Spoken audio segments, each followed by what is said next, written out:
One night in 1901, William James, the man who invented modern psychology, sat alone in a dark room and suddenly felt something he had never felt before. He later wrote, "I felt the presence of something infinitely larger than myself. It was the most real thing I have ever experienced. That single night changed everything." He spent the next year writing a book that has healed millions of broken hearts, saved countless people from despair, and is still the #1 most read book on religious experience, 124 years later. Tonight, in Part 9, The Night He Met God, the book The Varieties of Religious Experience That Shocked the World, and why atheists and believers both call it their favorite book. Stay until the very end, because the last sentence he wrote that night will give you goosebumps. As William James progressed through Harvard, he began to engage more deeply with emerging psychological ideas. Though psychology was not yet an established field, he sensed the importance of understanding the mind scientifically. He was particularly interested in the ways consciousness interacts with habit, emotion, and behavior. By combining observation, reflection, and experimentation, he began to develop methods for studying the mind systematically, laying the foundation for what would become experimental psychology. One area that captured his attention was the study of consciousness. As a continuous process, William observed that thoughts and feelings do not occur in isolation but flow in a connected stream. He reflected on how attention, memory, and perception shape this flow, and how habits influence the organization of mental life. This insight was revolutionary for its time, as it suggested that the mind could not be understood as a series of separate ideas but as an ongoing, dynamic process. He would later formalize this understanding in his famous concept of the stream of consciousness. Habit continued to fascinate William during this period. He observed that routine behaviors guide daily life, shape moral character, and influence intellectual development. Habits, he realized, are both liberating and limiting. They allow for efficiency and predictability, yet they can restrict freedom of thought and action. William studied how habits are formed, maintained, and changed, noting that conscious effort and reflection can modify them. These insights became central to his psychological theories and his practical advice on personal and educational development. William also began to explore emotion and its role in thought and behavior. He noticed that feelings can both clarify and distort perception.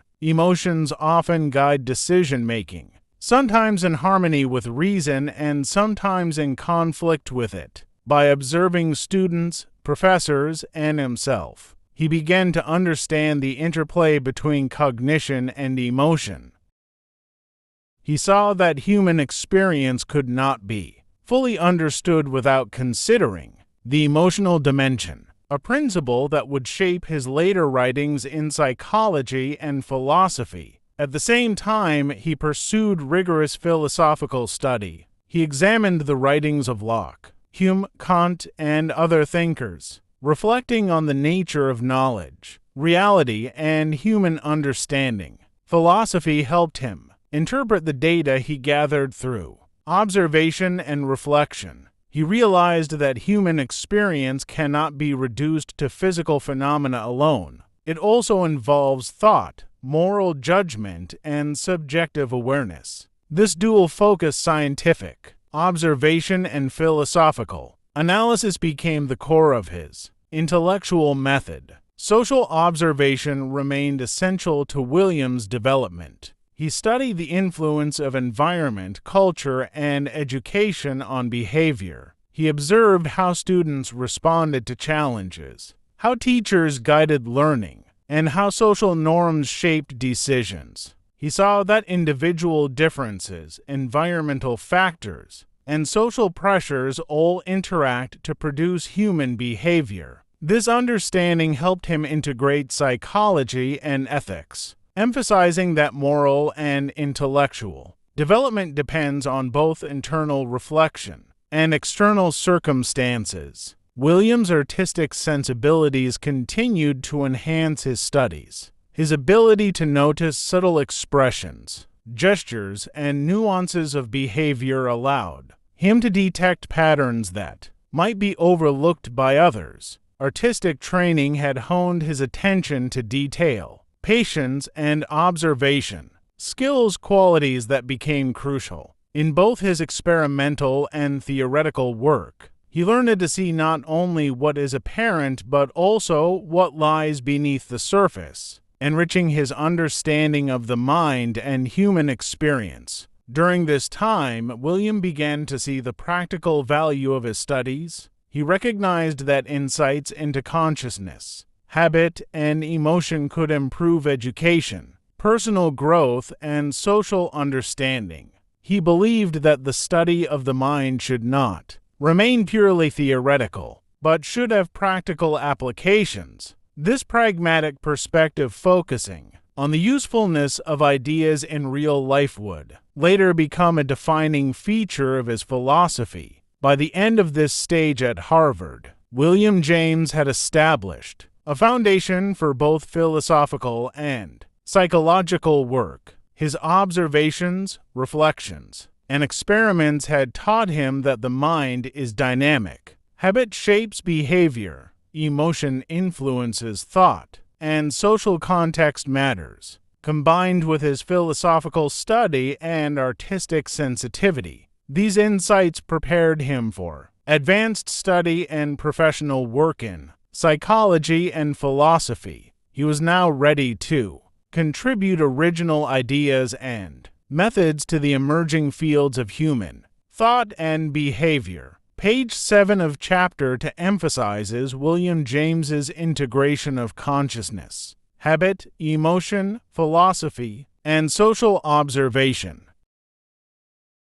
His early experiments and reflections at Harvard provided the basis for his pioneering work in psychology and philosophy. These formative experiences shaped his understanding of the mind as a dynamic, complex, and practical phenomenon, preparing him for a lifetime of intellectual exploration and innovation. By the time William James reached the later years of his Harvard education, he had begun to see clearly the path he would take in life. His studies of philosophy, science, and human behavior had given him both the tools and the confidence to pursue original work. He had discovered that understanding the mind required careful observation, reflection, and integration of multiple disciplines. This awareness shaped his approach to both psychology and philosophy, providing a framework for the contributions he would make in later years.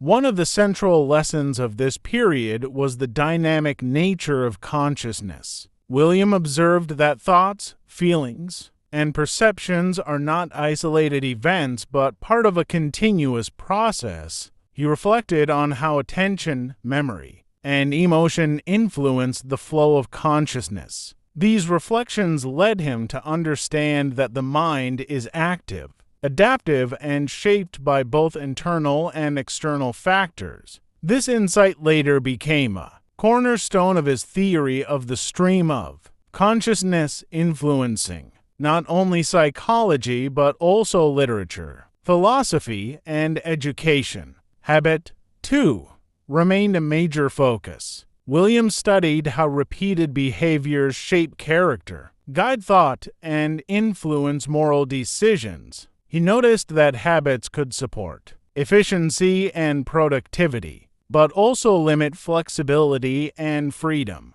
By observing himself and others, he explored methods for developing positive habits and modifying negative ones. This work on habit not only informed his psychological theories but also his practical guidance for education and personal development. He understood that mastery of habit is essential for self-improvement and moral responsibility. William's study of emotion deepened during this time. He recognized that feelings are central to human experience, influencing thought, decision-making, and social interaction. He observed that emotions can clarify judgment in some cases and cloud it in others. By examining the interplay of cognition and emotion, he began to appreciate the complexity of human behavior. This awareness later informed his writings on psychology, philosophy, and moral philosophy, emphasizing that emotion and reason are intertwined in the human mind.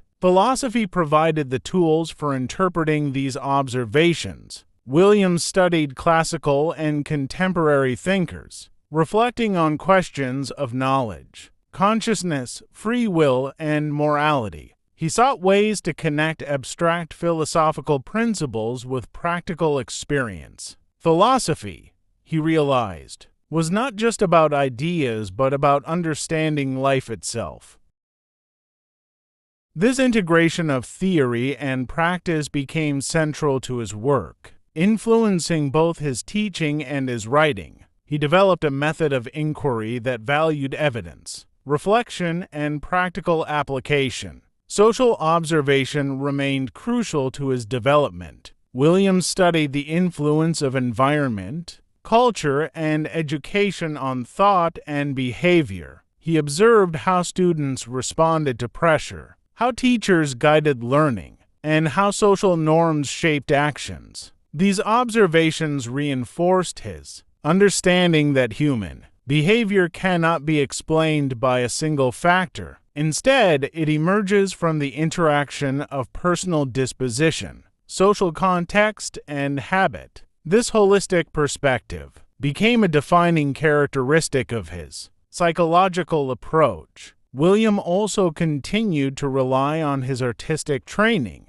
His attention to subtle detail, capacity for patience, and skill in careful observation allowed him to perceive nuances in behavior and expression that others might miss. This ability to detect fine differences enhanced both his scientific and philosophical studies. Art had trained him to notice not only what is visible but also what lies beneath the surface, enabling a deeper understanding of consciousness and human experience. By this stage, William James was also considering the practical value of his studies. He recognized that knowledge of the mind could improve education, moral development, and daily life. This pragmatic perspective, focusing on the effects and usefulness of ideas, would later define his philosophy. He believed that understanding the mind was not merely an academic exercise but a way to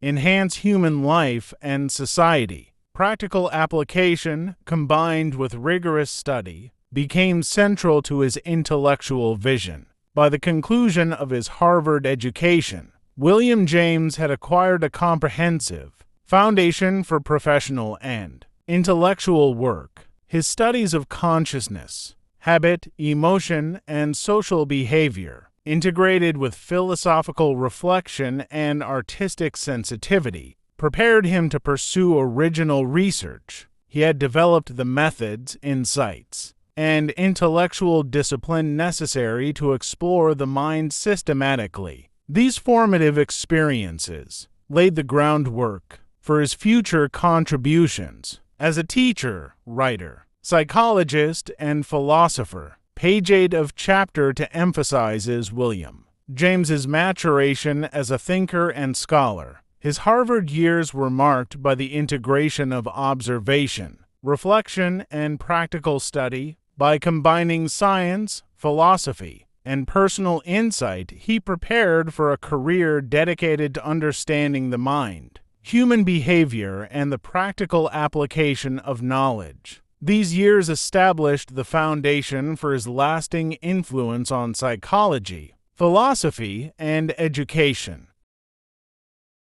And when the Varieties of Religious Experience was finally published in 1902, William James became the most famous philosopher on the planet. But fame came with a price. In the final years of his life, A terrible heart disease returned, and he had to make one last, impossible choice. In Part 10, final part of Chapter 2, you'll see his heartbreaking farewell letter to his family, the last words he spoke before dying, and the one sentence on his grave that still makes people cry. Part 10, tomorrow 8 p.m. sharp. Subscribe plus bell on. You don't want to miss the ending.